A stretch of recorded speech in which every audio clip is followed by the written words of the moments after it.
Bom dia, comandante Ronald Vanderput, como é que vai? Bom dia, Regis Vidor. Um prazer estar aqui no seu canal e obrigado pelo convite. E vamos falar hoje então de ETOPS, né? Um assunto bem interessante para quem gosta de voar de avião, Com entender o certeza. porquê desse assunto, né? Com certeza.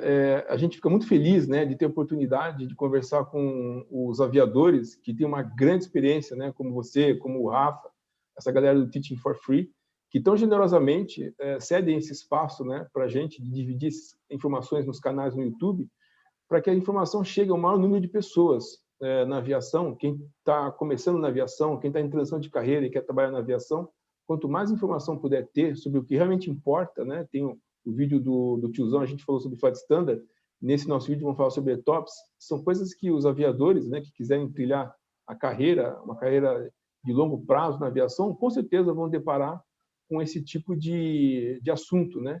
E nada melhor do que ouvir de vocês, né, que tem não só uma experiência gigantesca, né, mas também tem uma generosidade muito grande de dividir um conhecimento vasto com a gente, pessoas que são muito queridas, né, na aviação. Então eu agradeço aí vocês pela oportunidade pô, você pelo seu tempo, né? Você está do outro lado do mundo, né? Aqui no Brasil já é final do dia, aí é começo do dia, né? Então, poxa, muito obrigado pela oportunidade. Pois é, estamos aqui em Auckland, Nova Zelândia. Para chegar aqui, fizemos um belo no voo ETOPS, cruzando aí alguns oceanos, saindo lá de Dubai. E o pessoal, às vezes, né, olha para a gente e fala, pô, mas eu não vou voar esse ETOPS nunca, né? Não, não é bem assim, não, né? Uma das coisas bacanas do Teaching for Free foi a gente ter esse reencontro com a aviação de aeroclube, executiva e toda essa aviação geral também no Brasil. E a nossa preocupação é trazer esse conhecimento para aumentar o nível de segurança das operações. A gente fica um pouco chocado ainda que em 2021, olhando para trás, no passado recente, a gente veja ainda acontecer alguns acidentes por falta, como você falou, de uma padronização, de um nível de segurança, de uma cultura de segurança, né? Mas a gente acredita, e estamos fazendo esse trabalho aqui voluntário, e qualquer parceiro que se aproxime de nós com esse mesmo intuito de divulgar o conhecimento terá nosso total apoio e nos dá uma grande alegria. Mas quanto ao ETOPS, é uma realidade que afeta todo mundo, né?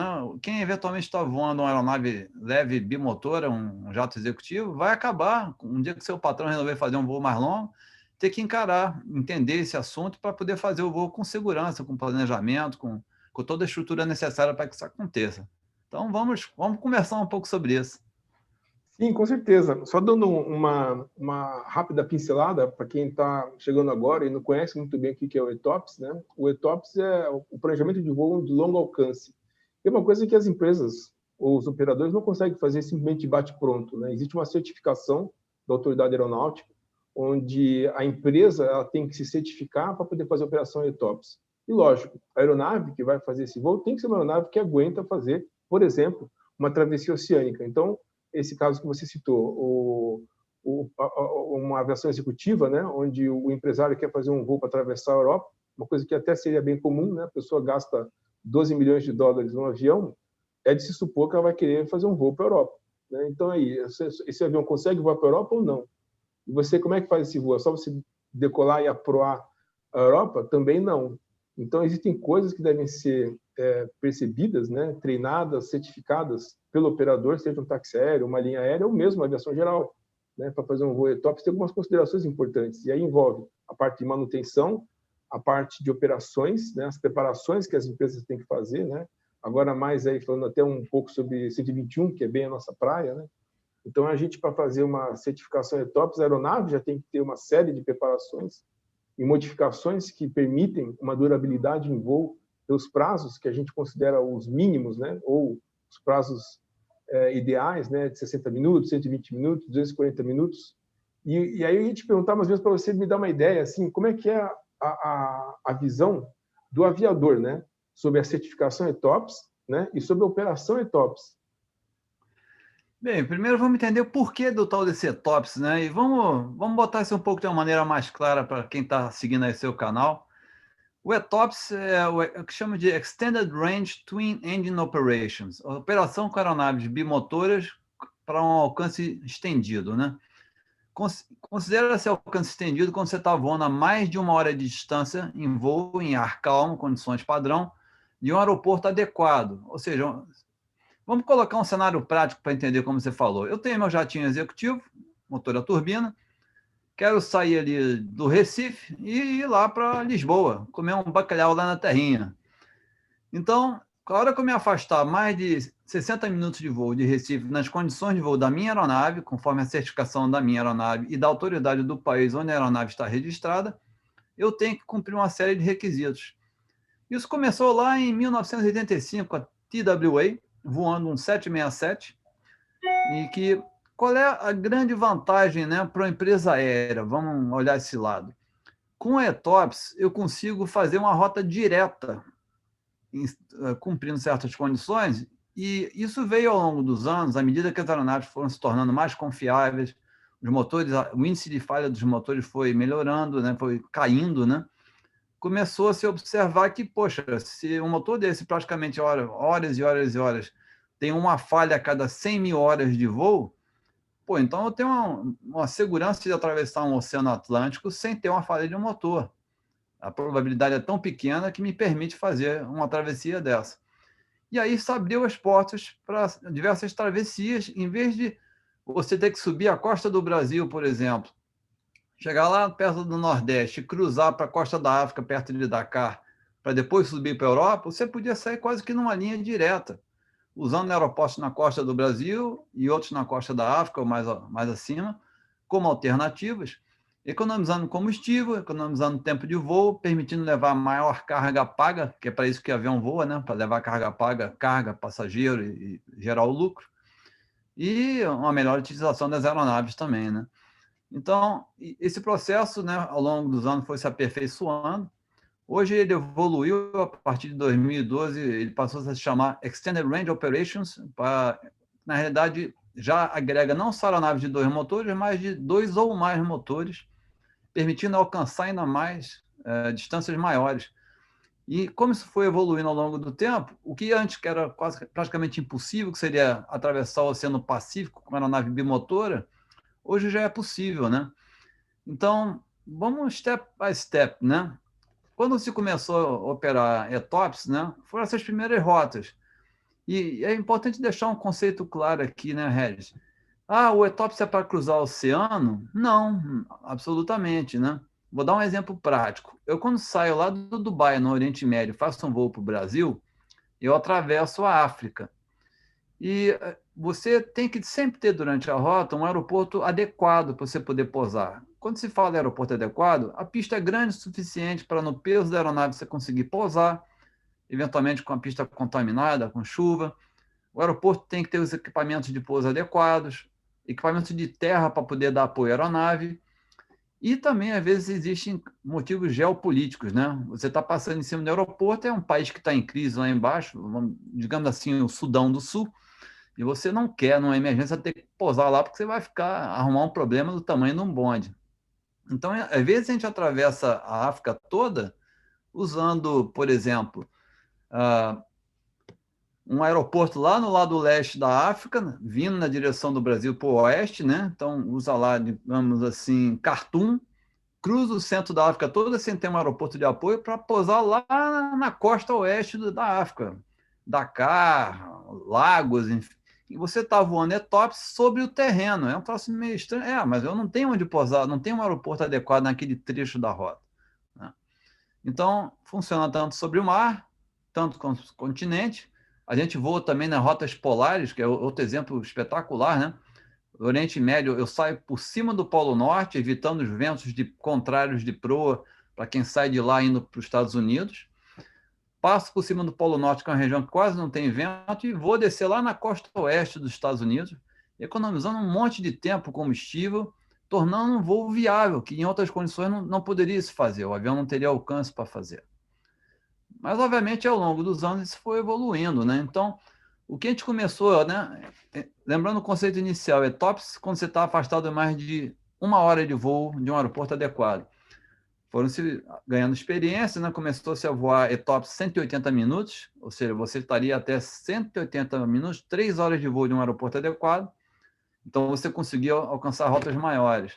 Foi 120, foi 180, hoje eu vou lá o Boeing 777, a gente trabalha com 207 minutos, São 3 horas e 27, em que, se um motor falhar, o seu avião é despressurização da aeronave, ou um motor falhando com despressurização da aeronave, são os 3 cenários possíveis, você consegue descer e atingir o aeroporto adequado dentro desse tempo que a legislação exige, né? Agora, vamos olhar para frente. Hoje em dia, né, a Boeing já está soltando aí o 777, podendo voar até 330 minutos de distância de um aeroporto adequado. E a Airbus, com a A350 XWB, a versão mais moderna, já está trabalhando com 370 minutos. Para te dar uma noção, isso permite cruzar um Atlântico, um Oceano Pacífico, perdão, que é o maior oceano, que é o maior problema logístico, né? E fazer uma rota Estados Unidos, Havaí, ou lá da Ásia para os Estados Unidos, sem grandes problemas, né? E com um alto nível de segurança, porque quando você faz uma operação dessa, como você falou, tem toda, primeiro, a parte de manutenção, que é importantíssima. A aeronave tem todos os requisitos maiores para inspeções. Por exemplo, se é uma aeronave de 2 motores e vai fazer um voo ETOPS, não se pode mexer em 2 motores, trocar óleo ou fazer um serviço de manutenção simultâneo. Você está diminuindo a probabilidade de acontecer um erro por interferência do ser humano. Esquecer de apertar alguma coisa lá, uma inspeção de óleo, né? Então, você mexe num motor só e o outro vai mexer em outra hora. Para se acontecer um erro humano, que é geralmente o que mais acontece, só afetar um dos motores e você conseguir cumprir o restante do voo com um dos motores, né? Então, isso foi sendo, ao longo do tempo, né, foi se ganhando experiência, né, foi vendo que os motores não falhavam tanto. E hoje em dia, quando se faz esse novo conceito de Extended Diversion Time, é um tempo de voo maior, é a nova nomenclatura da ICAO de 2012, você está falando que um motor ele só pode falhar no máximo uma falha de motor a cada 100 mil horas de operação.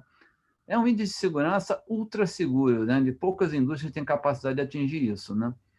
Então, era isso que eu ia comentar. O lance da certificação ETOPS, né? Ou seja, para poder fazer o voo ETOPS, muita gente já gastou bastante tutano, né, antes, ou seja, a aeronave ela já passou por um processo de certificação de confiabilidade mecânica vasto, né? Então, o índice de confiabilidade daquele motor, da APU, sistema hidráulico e tudo mais, né? O que a gente coloca no checklist de certificação ETOPS de um operador, né? Ou seja, para que a empresa depois faça os treinamentos dos mecânicos, dos pilotos, a manutenção, né, das aeronaves, como você falou, para que depois, quando vai fazer o voo, ele realmente, ou seja, o conjunto todo, né, o ciclo todo do PDCA, se forme e aí a pessoa consiga fazer um voo com segurança. Então, assim, tem bastante gente trabalhando, né, bastante esforço para que esse voo aconteça com segurança. Né? E, na realidade, para dar uma ordem de grandeza, né, Regis?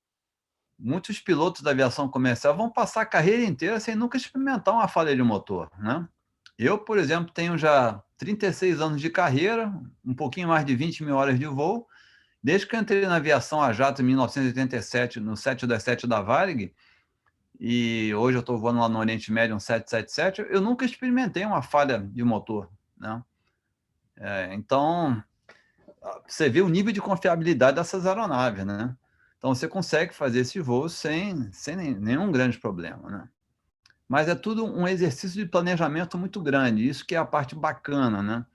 E na hora de você executar um voo desse, o pessoal que está assistindo aqui a gente falando, né, Regis? Pô, mas o Ronald voa aviação comercial de grande porte, né?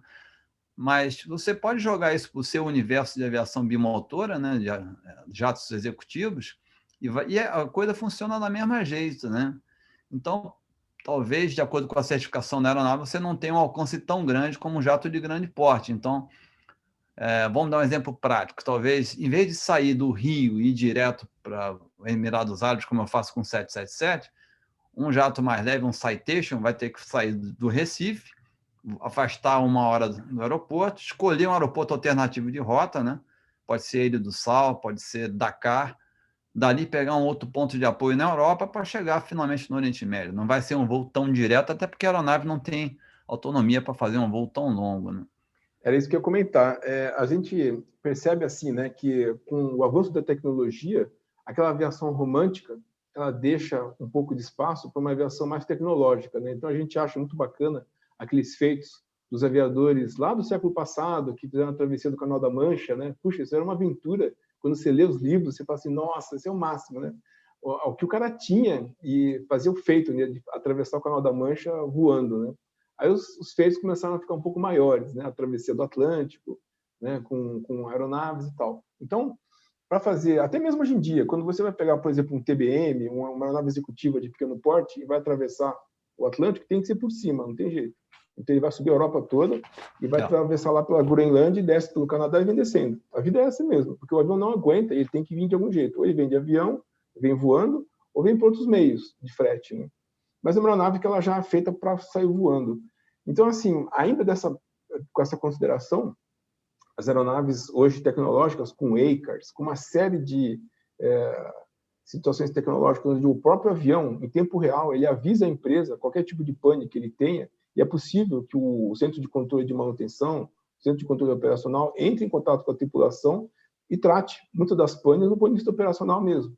Caso elas ocorram, né, alguma coisa de sistema ou bug de sistema, isso é tratado, às vezes, em voo mesmo, dada o avanço tecnológico, né, dessas aeronaves hoje em dia. E aí, assim, com aeronaves maiores, com capacidades maiores, tecnologia maior, é possível fazer voos mais longos, né? Então, o ETOPS e o avanço da tecnologia do ETOPS permite esse tipo de coisa. Fazer com que um A350 WXB consiga atravessar praticamente um voo reto do planeta, né? Dadas as condições políticas, né? Não vai passar por cima de lugar que não pode, mas dá para fazer esses voos pelos polos, né? Que até uma coisa que você estava falando, eu lembrei das minhas aulas de mecânica dos fluidos, né? Porque a grande vantagem de você passar pelo polo é que você não pega aquela aceleração de Coriolis e esses ventos todos, né? São menores, né? Então, poxa, bacana, coisa bacana que eu estava lembrando, né? Legal. Tem que usar a atmosfera, a natureza a seu favor. Ou seja, quando a gente sai do Oriente Médio para a costa oeste dos Estados Unidos, vai por cima do polo, mas na volta a gente volta com vento de cauda empurrando. Porque essas correntes de jato chegam a dar vento de 300 km por hora, né? Então, se você pode usar ela a seu favor, não faz sentido voltar pelo polo. Você volta com ela te empurrando de volta para casa e volta muito mais rápido, sem dúvida, né? Muito mais rápido. Eu cheguei a pegar voo da Lufthansa, que eu decolei depois de amigos meus, né, que a gente foi para a Europa junto, em companhias diferentes, em horários diferentes, no mesmo dia. E aí eu cheguei antes, né, justamente porque a rota nossa beneficiou o vento de cauda. Né? Muito bacana. Eu já vi um extremo numa das rotas que eu fiz do Oriente Médio lá para a Ásia, em que nós levamos 8 horas e 40 para ir e levamos 11 horas e meia para voltar. Pegamos muito vento de proa e naquela rota não tinha. Você vem pelo meio, por perto cruzando o Equador, né? Então não adianta escapar para o polo numa rota dessa, seria um desvio muito grande, né? Mas falando em tecnologia, um negócio bacana, Regis, eu já reparei isso acontecer, né? A Boeing, quando entrega um 777 novo para a Emirates, faz aquele voo de aceitação, né? Alguns voos, e quando faz o voo de delivery, ele já vem a TOPS 207 certificado direto, pau, né? Não acho que vem vazio, sem passageiro, né? Então consegue fazer Seattle direto a Dubai, né? Mas a máquina já é tão confiável de fábrica, com todos os requisitos pré-certificados, que ela já sai no voo TOPS. Antigamente, não. No início, o avião tinha que voar um certo tempo, provar que o motor era confiável, para atingir os requisitos para poder ser certificado, né? Isso mudou com esse sistema de monitoramento. E é importante comentar, se hoje os motores são super confiáveis, outros sistemas passam a limitar o quão longe você pode ir no voo ETOPS. Um bom exemplo, não adianta você estar um motor perfeito e atravessar um Pacífico para o Havaí, digamos, né, um voo de 5, 6 horas, e no meio do caminho você ter um incêndio no porão, uma carga perigosa despachada erroneamente, né, porque toda a carga ela segue uma série de requisitos e os porões têm um sistema que tanto combate quanto contém qualquer possível incêndio no porão. Então, mesmo que aconteça uma carga perigosa inadequadamente despachada, você tem um sistema de extinção e o porão é protegido e vai manter aquilo sob controle até você pousar. Então, justamente, para você ter um alcance de ETOPS maior, você tem que ter várias garrafas de extinção. É o caso do 777. Você tem um início de incêndio, você dispara 2 garrafas, ela mantém aquele extintor dentro do compartimento fechado de carga, garante que o fogo vai se manter ali extinto, né? E à medida que você vai fazendo o voo ETOPS, a gente voa 3 horas e 27, né? outras garrafas vão disparando de tantos em tantos minutos, né? Até você pousar e no pouso final a última garrafa dá uma descarga completa, mantendo a aeronave protegida até que todo mundo desembarque, né? Então, esse é um exemplo de um dos sistemas que teve que evoluir para acompanhar a evolução dos motores e a confiabilidade, né?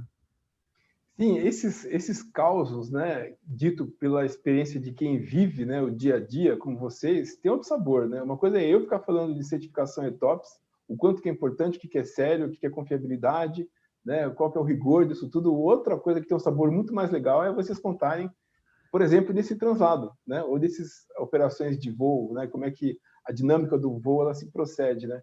Mas só uma pergunta, uma curiosidade. Esse voo de translado de Seattle para Dubai, qual que é o nível de voo que vocês fizeram? Vai geralmente no teto operacional da aeronave, né? 43 mil pés, né? A 43 mil pés, né? Você já consegue, um dia de visibilidade boa, perceber a curvatura da Terra nos cantos, né, do horizonte, né? Já é o suficiente. Hoje em dia, a aviação executiva voa muito mais alto, né? Voa 51 ou até mais, né? Sim, sim. Mas o que limita a nossa altitude realmente na aeronave comercial é a pressurização, né? E a segurança da tripulação e, quando tem dos passageiros, de numa despressurização você conseguir descer rápido o suficiente para atingir 10 mil pés e passar a não necessitar do oxigênio suplementar, né? Mas o avião teria capacidade de voar mais alto, sem dúvida, né? E é o que acontece, as versões militares do avião civil, eventualmente por ter um risco operacional diferente, né? Até pelo tipo de missão que ela executa, pode eventualmente voar mais alto, né? Dentro de certas certificações especiais, né? Ah, sim, com certeza. Isso me fez lembrar uma vez que eu estava no Lear 31 e a gente estava voando perto do teto dele. Estava muito alto. O teto dele, se não me engano, era 51 mil. E aí, como era um voo de demonstração, então a gente, de repente, desceu, né? Desceu e pousou. Tranquilo, tudo com segurança, né? Plano de voo IFR, tudo certo. Mas foi muito engraçado, interessante, né? Para um leigo que nem eu na época, né? Isso foi há 20 anos atrás. E daí, o exterior do avião, quando pousou no aeroporto, só tinha gelo. E desceu tão rápido, né? O Lear desceu tão rápido, do nível 510 para pousar, para demonstrar, né, para o cliente. Nessa época eu trabalhava com vendas de aeronaves, né? E foi muito interessante, né? Eu trabalhava no representante da Bombardier no Brasil. E ele desceu de uma vez só assim, só tinha gelo depois lá de fora. Eu falei assim, puxa, isso sim que é avião, hein? Você está lá em cima, né, nessa nível de cruzeiro, menos 56 graus de temperatura, se faz uma descida rápida. Já aconteceu aí no Brasil com o 737, ele desceu rapidamente, pousou. Ele tinha tido um alarme falso de incêndio, isso foi na Varig na época, e foi interessante que ele pousou em Aracaju, parou na pista, o pessoal se aproximou da aeronave e esse gelo, com o calor de Aracaju, começou a derreter e pingar. E os caras acharam, o cara está com fogo, né? Não, está com combustível vazando. Comandante, está combustível vazando da asa. E aí o comandante não titubeou e comandou o desligamento dos motores e iniciou uma evacuação, para depois descobrirem que era água, não era combustível, né? Então tem essas pegadinhas, né? Mas Mas bacana a postura do comandante, né? Porque na dúvida, sendo ou não, não, ele já tomou a é que nem decisão, né? Isso que a que gente nem aprecia, né? alarme falso de fogo, não dá É, para procedimento. arriscar, não. Deu, cumpriu o procedimento, não apagou, tchau e benção. Faz Exatamente. alternado e posa no aeroporto mais seguro. Depois aí quer virar piada depois, você não tem problema, pode virar piada, mas o grande negócio é que ser todo mundo vive com segurança. Então, adotar o procedimento, cumprir o procedimento sempre e não ficar na dúvida. Isso tem muito valor, né, pra gente. E é o que a gente mais vê, né? Agora mesmo a gente vê esse evento aí que aconteceu com o Boeing 777 da United, né? Que o motor teve uma falha catastrófica na subida inicial de Denver. O motor, perdeu grande parte dos componentes, continuou funcionando de uma maneira ou outra até ser desligado. Teve um fogo, porque o sistema de fogo do motor ele apaga em certas áreas. A área externa do motor não tem como apagar. E aí existe um retardo entre você cortar o motor lá na cabine de comando e queimar aquele combustível da linha de combustível e o fogo apagar. Então, quem viu o vídeo, né, ficou muito impressionado, tá? O motor funcionando, o fogo do lado de fora, que realmente ali o extintor não atua ali, né? Mais com a carcaça do motor acabou descarenando, né? Mas o mais importante é isso, os caras controlaram, subiram até 13 mil pés, pediram um retorno, pousaram, saiu todo mundo em segurança, perderam o motor, certamente, né? Para isso tem seguro. e segue o barco, né? Mais um dia no escritório, né? Como a gente fala, né? Business Mas as tem... usual, né? Porque uma É, coisa é o seguinte, né? Apesar de ele ser uma coisa que assusta muito, né? Mas esses motores, e a aeronave inteira, né? Ela passa por processo de certificação de dezenas, milhares de horas de certificação, de ensaio em voo, e tudo isso é feito com um motivo, né? Que é o motivo da certificação. Então, é exaustivamente testado, né? Teste de durabilidade de motor, eles fazem esse tipo de coisa mesmo em banco de prova, né? é. Joga Joga detrito, gelo, joga joga gelo, burro. joga chuveiro d'água, né? Chuveirão industrial mesmo, assim, que é para ver se vai apagar, porque não pode apagar em certas condições. E mesmo esse uncontained damage, né, que você estava comentando, o motor continua voando, né? Eu É, lembro daquele dia, não sei se você lembra aquela vez que o Fokker 100 da TAM, ele teve um professor que estava a bordo, jogou uma bomba, sim, explodiu, até sim. o avião pousou normalmente. Nessa época, eu trabalhava na TAM e eu lembro de que um amigo meu do MCC, o Centro de Controle de Manutenção, comentou que o piloto reportou, né, porque o piloto foi lá, pousou no Rio de Janeiro normal, uma ponte aérea, mas o voo foi tão rápido, né, e o avião era tão resistente, né, o avião normalmente é resistente, que a única mensagem que o piloto teve na cabine foi de uma porta de carga destravada. E estava faltando um belo de um pedaço da fuselagem, mas o avião é tão robusto que ele aguentou voar numa boa. Acho que ele não estava tão alto, ele estava abaixo. Então, deu uma despressurização, mas e o motor engoliu uma poltrona inteira e continuou voando, né? É. Separador inicial, né? Triturou Verdade. a turbina, depois teve que trocar motor, trocar o avião inteiro, né? Mas é importante que as pessoas percebam como que a aviação é segura, né? Eu costumo dizer isso para meus amigos que são advogados. Sim, e nesse ponto, falando em dietops, né, falando em segurança e planejamento, vale a pena comentar algumas coisas, né? Porque o cara olha para a gente e fala, poxa, mas Ronald, você vai atravessar um Oceano Pacífico com um avião de 2 motores e vai ficar num ETOPS 207 minutos, ou seja, se pifar um motor, eu vou voar 3 horas e 27 até chegar no aeroporto. Como é que eu garanto que eu vou pousar lá com segurança, né? Porque o que acontece? Vamos fazer um exercício mental aqui. Eu saí de São Francisco, me afastei 1 hora de São Francisco e vou pousar lá no Havaí. Então, a partir da hora que eu estou 1 hora de voo após São Francisco, até eu chegar 1 hora de voo antes do Havaí, esse trecho todo é considerado ETOPS. Para voar nesse trecho, a gente tem um ponto que a gente chama de Equal Time Point, o tempo em que eu chegar nesse ponto e voltar para São Francisco, eu levaria o mesmo tempo de voo do que a partir desse ponto eu seguir e pousar em Honolulu, no Havaí. Então, é o meu ponto de decisão entre voltar ou prosseguir. E nesse trecho todo, até chegar nesse ponto ou prosseguir, claro que se eu vou ter digamos que eu tenho um problema, é um exercício de planejamento, corte um motor ou despressurize e tenha que voltar, obviamente, eu tenho que ter uma margem de segurança maior para que quando eu chegar nesse aeroporto, que é o alternado de ETOPS, que pode ser o aeroporto de origem, pode ser um aeroporto lateral na rota no meio do caminho, se for o caso, né?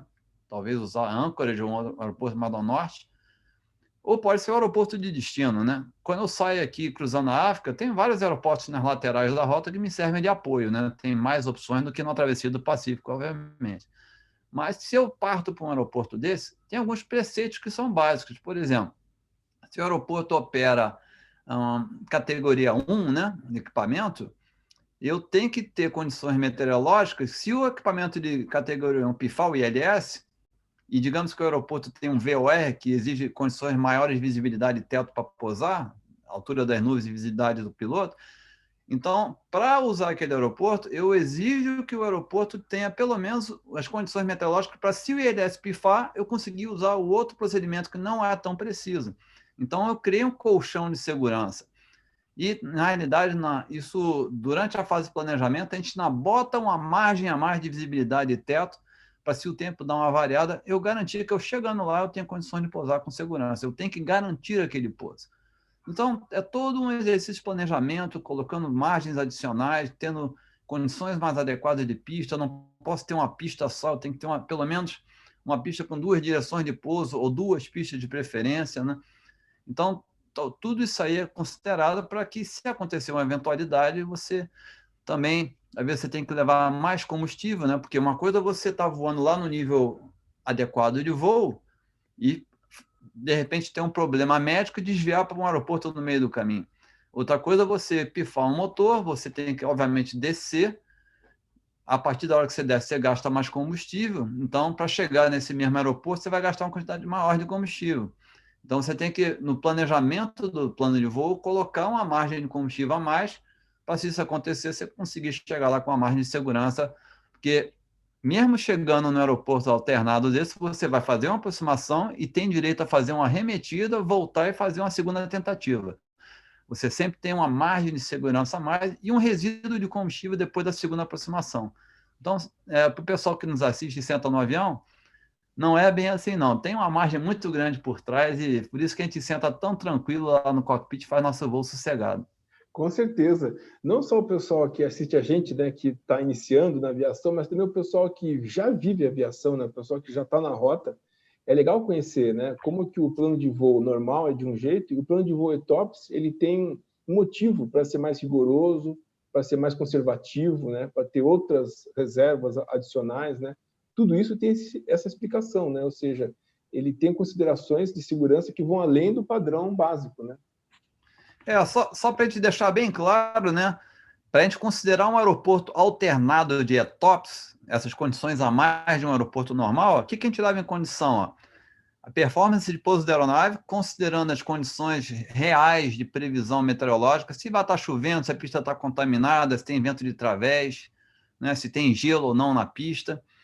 Os serviços do aeródromo, né? Se ele tem controle de tráfego aéreo, se tem luzes de aproximação, se tem comunicações adequadas, se a informação meteorológica é de confiança, os serviços de navegação para aproximação e pouso, se tem, como eu te falei, o backup, se tem um ILS, se pifar, tem que ter um outro equipamento, ou pelo menos um radar de terra separado, que o controlador possa te orientar para chegar no aeroporto. E, principalmente, os serviços de emergência do aeroporto, né?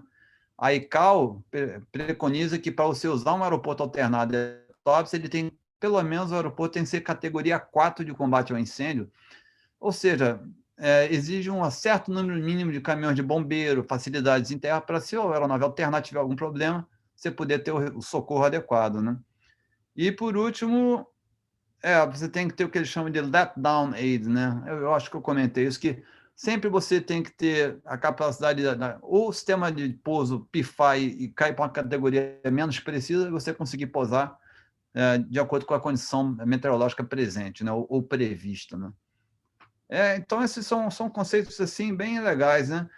A diferença hoje em dia, né, que mudou, embora o nome ETOPS permaneça, é o nome popular que ficou, em termos de legislação, o ETOPS lá de 1985, depois de, recentemente, nos últimos 10 anos, de 2002 para 2012, usou-se toda essa experiência operacional que se adquiriu na operação de motores, de aviões com 2 motores, e as lições que se aprendeu nessa operação, e mudou-se essa legislação, virando o que chama-se hoje em dia EDTO, que é Extended Diversion Time Operations.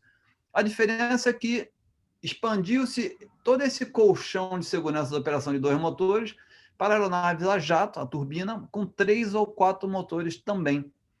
Os requisitos são um pouco mais leves, digamos assim, porque você tem 4 motores, pifa 1, sobra 3, né? Ou 3, sobra 2. Então, a margem de segurança por si só já é maior. Então, não é necessário ter tão restrito. Mas adotaram-se algumas dessas práticas para operação de aeronaves de mais de 2 motores para aumentar o nível de segurança e permitir que a aeronave consiga também ter um alcance maior, fazendo essas travessias. Um exemplo prático é o projeto Sunrise, da Qantas Airlines.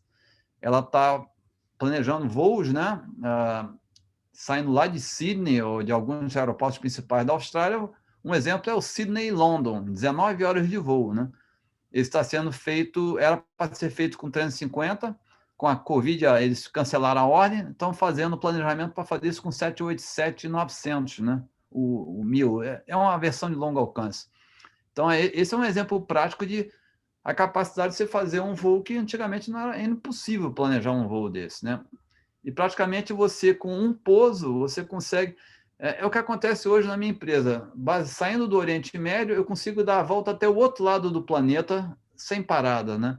É muito interessante isso. E gera uma flexibilidade. Para o passageiro é ótimo, né? Eu Com certeza.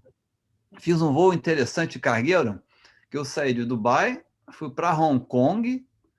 Hong Kong eu fui para Anchorage, no Alasca, de lá para Los Angeles, de Los Angeles eu voltei direto para Dubai. Resumindo, em 4 dias e meio, em 38 horas de voo, a maioria deles é top, a gente conseguiu dar uma volta no mundo, né, transportando carga. Foi um exercício muito bacana de planejamento e execução do voo, né? Com certeza. Eu acho assim, para o passageiro é ideal, né? Quanto menos tempo na aeronave, pelo menos experiência vivida, né? Nossa, quanto menos tempo você ficar lá encaixotado, melhor, né?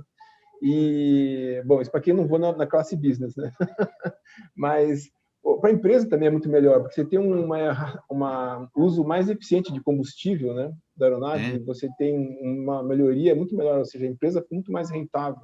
Para os pilotos também diminui a fadiga, né? O tempo de rota, né? Então, assim, o planejamento de rota também é melhor. Então, acho que para todo mundo, esses avanços tecnológicos, eles são importantes porque eles fazem tudo ficar mais prático, né? E acho que facilita um pouco a ergonomia também, né? Evita o desgaste, evita a fadiga, né? E E aí, racionaliza as olhando sob o locomoções. ponto de vista humano do tripulante, né? Esses voos, você vai fazer um voo de 19 horas de duração, já é cansativo para o passageiro, realmente, mas você tem que levar em consideração algumas coisas, né? A nova geração de aeronaves, o 787 é um exemplo que eu posso citar, ele, por ter aquela estrutura monocoque de fibra de carbono, ele consegue pressurizar mais do que os aviões antigos de alumínio, né? Então, você consegue manter uma altitude de cabine mais baixa. O 787, por exemplo, ele não usa ar dos motores, ele tem sistema de ar-condicionado elétrico. Então, com a maior pressurização, a cabine fica uma altitude menor, ou seja, tem mais oxigênio dentro da cabine para o passageiro respirar. E você, com o sistema de ar-condicionado elétrico, não tirando o ar dos motores, você tem um ar mais puro. Então, o passageiro chega no final do voo muito mais descansado, sentindo-se melhor. Isso também vale para nós que estamos lá na cabine, compartilhando o mesmo ambiente, né? E, obviamente, num voo desse, nós temos, no meu caso, da minha empresa, a gente usa a tripulação dobrada, são 4 pilotos, 2 comandantes, 2 copilotos, nós temos uma área de repouso, né? Então, por exemplo, a gente trabalha a primeira metade do voo, a outra tripulação assume, a gente dorme a segunda metade, acorda mais ou menos 1 hora e meia antes do pouso, para dar uma... Você leva uns 20 minutos para acordar do sono, e você tem ali 1 hora e 10 para se preparar, fazer o pouso e estar descansado para fazer o pouso final com segurança, né? E para esses tipos de voo, você falou em fadiga, né? Existe todo um estudo de fadiga para provar que é possível, dentro daqueles horários e fusos horários, de acordo com cada rota especificamente, fazer a análise e fazer o controle da fadiga, do impacto desse fator humano dentro da operação, da qualidade da operação. Com certeza, assuntos muito importantes, né, do dia a dia da aviação internacional, que para nós são importantes, né, e são correlacionados. A gente está falando aqui sobre ETOPS, mas dentro dessa conversa já tem gancho para falar sobre CRM, né, que, poxa, botar 4 tripulantes para fazer um voo desse é uma definição estratégica da companhia, né, e que com certeza leva em conta a fadiga, CRM, né, e Flight Standard, ou seja, o vídeo que eu gravei com o Rafa sobre Flight Standard está relacionado com esse nosso assunto, e já deixa o gancho para outra conversa sobre CRM, né? Sem dúvida. E quer ver um exemplo prático de como isso é importante, esse sistema todo que você falou, manutenção, certificação, autoridade, porque cada país segue um requisito diferente. Então, por exemplo, até recentemente havia uma gritaria geral aí no Brasil, né? Olha, mas, poxa, a gente voa aqui numa empresa A, e a empresa A tem um baseamento com pilotos de outro país, passa pelo Brasil e faz um voo de longo alcance, e nós, pilotos brasileiros que vamos na mesma empresa, não conseguimos fazer esse voo, porque até então a legislação brasileira não tinha a abertura para permitir um estudo individual de fadiga em certas rotas para que esse voo seja autorizado em condições especiais. Então, esse é um processo que foi feito um belo trabalho aí dentro do SNA, junto com o ANAC, está se criando essa legislação, que na realidade é uma vantagem econômica para o país. Os pilotos brasileiros não podiam fazer um voo lá do Brasil para Dubai. É simples assim, a legislação não permitia. Mas eu estou protegendo o meu mercado de trabalho. Olha, não adianta você proteger o mercado de trabalho que não existe, né? Então, essa coisa tem os dois lados da moeda, né? Você tem que fazer a coisa com segurança e usar isso, porque é uma decisão estratégica, né? permite um país alcançar outros mercados e gerar tráfego comercial, carga, passageiros, e isso, às vezes, eu fico impressionado como, quando você inicia um voo para um certo aeroporto, né, aquilo é um polo econômico que você começa a desenvolver toda uma atividade ao redor da operação de uma aeronave em certa cidade, e quando você está falando em dois países, criam-se grandes negócios e oportunidades, como o Gianfranco Betting fala, o Panda, né? Parece que são 51 negócios diferentes que giram ao redor da operação, né, de uma aeronave num aeroporto, né? Desde o apoio à aeronave, quanto os outros negócios, turismo, transporte de turista, abastecimento de aeronave, transporte de carga de um país para outro, né? Toda essa receita que é gerada ao redor. Então, é importante realmente você, como usando essa tecnologia do ETOPS, você abrir essa possibilidade de alcançar outros mercados com segurança, fazendo voos que no passado eram inviáveis tecnologicamente. Sim, com certeza. Eu acho que o Panda ele defende muito bem essa ideia, né? Ele tem um conhecimento de caso muito grande para poder dizer, porque já está também há tanto tempo, né, lidando com isso diretamente, né? Abrir empresa, montar empresa, definir rotas, né? Mas com certeza, eu acho que à medida que a gente for tendo aperfeiçoamento, né, dos padrões técnicos das aeronaves e as operações assim permitirem, e tudo isso envolto na questão de regulamentação internacional, né? Eu acho que vai ser um avanço para todo mundo. Eu tenho visto a ANAC assim bem aderente à ICAO, né? E as preocupações com padronização de operações e internacionalização. Então, realmente acho que a tendência é que a gente se alinhe, né, com esses padrões internacionais e aí vire basicamente uma coisa assim que permita, né, que os nossos pilotos também consigam fazer esses voos. Eu tenho visto bastante avanço, né, pela ANAC em alinhamento com as diretrizes da ICAO, né? Isso é bem bacana de ver. E uma coisa que ficou muito clara nesse último ano de 2020, né, com essa crise do Covid e o impacto todo que teve na indústria aeronáutica, né, na aviação comercial, um exemplo prático de como é importante o ETOPS, né, no seu conceito raiz, que é a operação de aeronave de dois motores. Olha o que aconteceu com a rainha dos céus, o Boeing 747. É uma aeronave que tem 4 motores, então, quando faz manutenção de motor, é pelo menos o dobro do custo de manutenção de uma aeronave bimotora. Ah, mas tem 4 motores, é mais confiável? Olha, hoje os motores são tão confiáveis que, se bobear estatisticamente, dá mais chance de dar problema na aeronave que você mexe com 4 motores do que na aeronave que você mexe com 2 motores. Se você analisar gerenciamento de risco, né, que é um exercício que a gente faz nesse planejamento, né? Então, você vê, os 747 praticamente todos estão sendo aposentados, com raríssimas exceções. Existe sempre um nicho, algum tipo de rota que eventualmente ele não é viável, especialmente na carga, né, que hoje está com um custo muito alto. Mas aí o sucesso, né, desses bimotores de grande porte, como o 777, essas aeronaves mais modernas, como o 350 e o 787.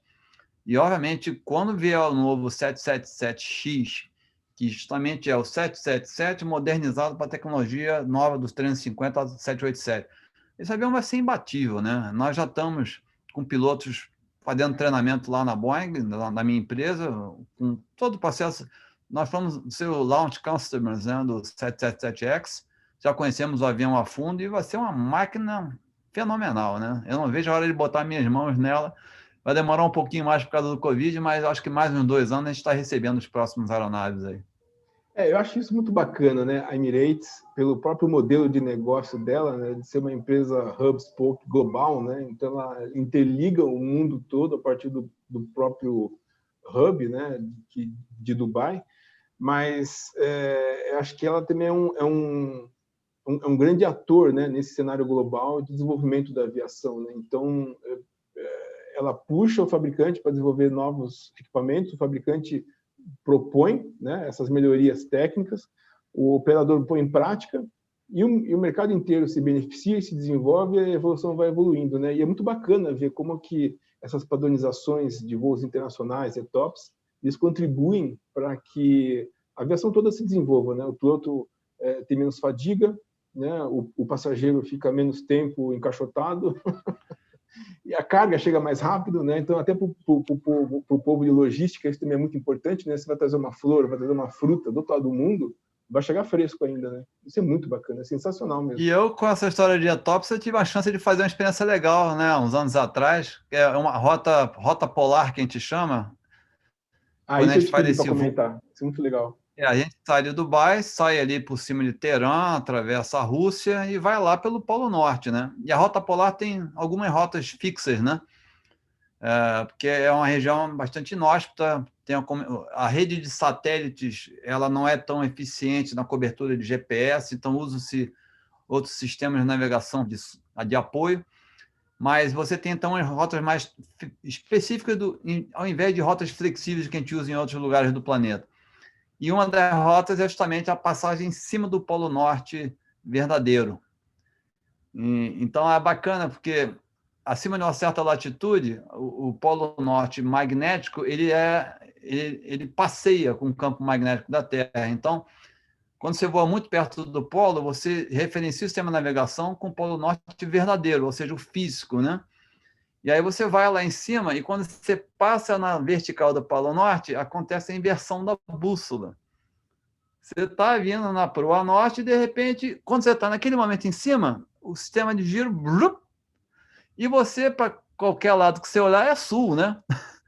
Então, é uma navegação muito interessante, né? Não é nada como a tecnologia, o estudo e o preparo para você fazer isso acontecer e funcionar de uma maneira maravilhosa. E você olha, é uma região que não tem quase nebulosidade, porque é dali que começam os sistemas a nascer, descer na direção do Equador, pegar a umidade e se formar. Então, é uma área de céus limpos, a maioria do tempo o céu é bem tranquilo, sem turbulência, e como não tem muito vento, além de ser uma rota mais curta, você não tem os ventos de proa que atrasam esses voos, né, nesse sentido, contra a circulação do ar na Terra, né, por causa do efeito Coriolis. Então, é bacana, né? Eu fico imaginando o seguinte, né? Eu gosto muito de ler sobre história, né? Eu gosto muito de mar, velejar e ler sobre as conquistas, né? O Roald Amundsen, que conquistou o Polo Sul e depois a passagem do Norte, né? Pô, o cara ia fazer uma viagem dessa, levava 3 anos navegando para ir lá e voltar, né? Hoje a gente senta num avião, tudo bem, né? Leva 16 horas, mas você dá a volta em metade do mundo, confortavelmente sentado numa cadeira, vendo um filminho, tomando só champanhe, né? É um espetáculo, é uma coisa que realmente, se você falar para uma pessoa de 2 gerações atrás, ele olha para você, né? Não, isso não é possível, né? E hoje é uma realidade, né? Com a indústria aeronáutica e transporte aéreo é considerado uma das super safe industries, né? Tem um índice de segurança fantástico, né? Esforço de um trabalho árduo de todo um grupo de pessoas, né? É uma cadeia de pessoas trabalhando desde a hora que se desenha uma aeronave, projeta, constrói, opera ela, faz a manutenção, né? Então, é um trabalho ininterrupto, né? Todas essas entidades de segurança de voo, o NTSB, o CENIPA, a EASA, a ICAO, né? Cada vez levando os requisitos de segurança, aprendendo lições e colocando isso em procedimentos que passam a ser requisitos novos e sempre melhorando isso aí. Então, quando um passageiro entra no avião, ele pode ter certeza que ele está entrando num meio de transporte dos mais seguros do mundo. Acho que só perde para o elevador, estatisticamente. Não, com certeza. Achei muito bacana esse comentário que você fez dos voos polares, né? Eu estava conversando com o Rafa, o tiozão, também do Teaching for Free, numa outra oportunidade, e ele estava comentando, né, que ele estava em Nova York e ia fazer um voo e atravessar também o planeta pelo Polo Norte, com direito à aurora boreal, né? Então, poxa, são coisas assim que há 300 anos atrás, há 30 anos atrás, ninguém nunca imaginava, bom, 30 eu não digo, né, mas 50 anos atrás, ninguém ia pensar um negócio desses, né? Um voo de 16 horas que atravessasse o planeta, né? Eu já tive a oportunidade de presenciar algumas vezes esse fenômeno da aurora boreal e passar por baixo de uma. É um relato bastante comum. Você está de noite, né? A gente cruza leste-oeste, os horários ficam meio... O pôr do sol, às vezes, demora muito quando você está indo na direção do pôr do sol, às vezes o nascer do sol chega muito rápido quando você está voltando na direção leste, né? Então, tem horas que você tem que parar assim. Eu olhei para frente, né? Eu comecei a ver o horizonte ficar claro, né? Eu estava indo na direção leste, voltando de Los Angeles para Dubai. Mas eu falei, não, peraí, tá muito cedo para dar o nascer do sol. Fiz umas contas, olhei minha posição geográfica, falei, não, isso não é o nascer do sol. E foi clareando, clareando, eu olhei para o copiloto, caramba, era uma aurora boreal tão forte que a gente passou por baixo dela, a impressão inicial é que estava nascendo o sol. Aí daqui a pouco ela tomou aquela cor esverdeada característica, né? E oscilando, né? Aquelas ondas de luzes oscilando, uma coisa muito bonita. E a gente passamos por baixo dela. E aí anoiteceu de novo, seguimos a proa até ver o nascer do sol verdadeiro mais na frente. Realmente espetacular, muito bacana. Com certeza. Isso que é legal de conversar com vocês, porque vocês têm essas histórias para contar, né? Isso dá um sabor totalmente diferente, né? Assim, só quem voa etops é que pode contar esse tipo de história, né? E tem umas histórias práticas assim muito legais, né? Eu acho muito bacana, apesar que o momento foi um momento muito triste da história, né? September 11, quando houve os atentados, né? Eu achei muito bacana uma coisa, né? Imagina, tinham várias aeronaves pelo mundo inteiro voando e várias aeronaves voando ETOPS lá pelo Canadá, Polo Norte. O espaço aéreo americano fechou, né? E o que acontece? Você, quando vem numa rota polar dessa, tem poucos aeroportos ali naquela região que tem condições de infraestrutura de aceitar uma aeronave de grande porte, né? Você tem toda a aprovação, o planejamento, né? Mas as opções são poucas. E nessa situação de crise em que fechou o espaço aéreo, começou todo mundo a alternar. Não podia pousar nos Estados Unidos. Então o pessoal começou, Canadá, Rússia, e foi pousando onde pousou.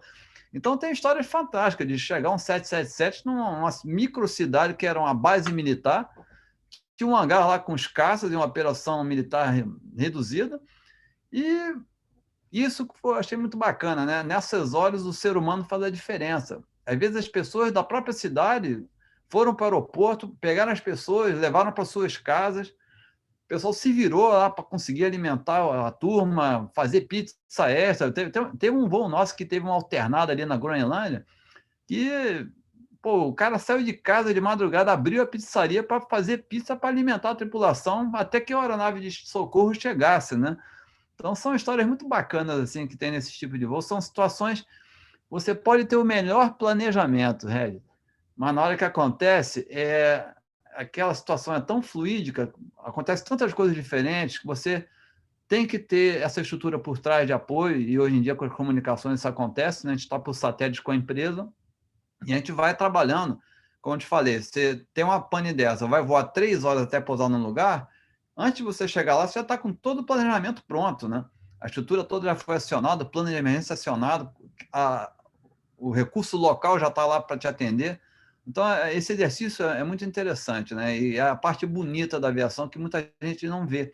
Você estava falando comigo, né? O pessoal quer trabalhar em aviação, quer trabalhar de piloto, comissário. Nossa, tem um universo de coisas que rodam ao redor dessa indústria.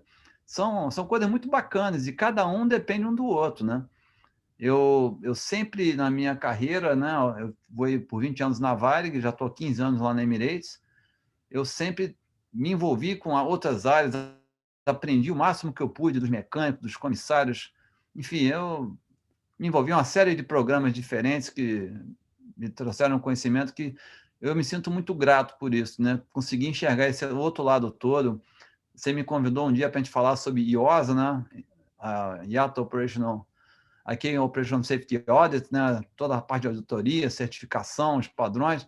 É uma coisa muito bacana, né? Esse bastidor todo e como é que se chegou hoje nesse nível de qualidade de segurança que a aviação comercial tem.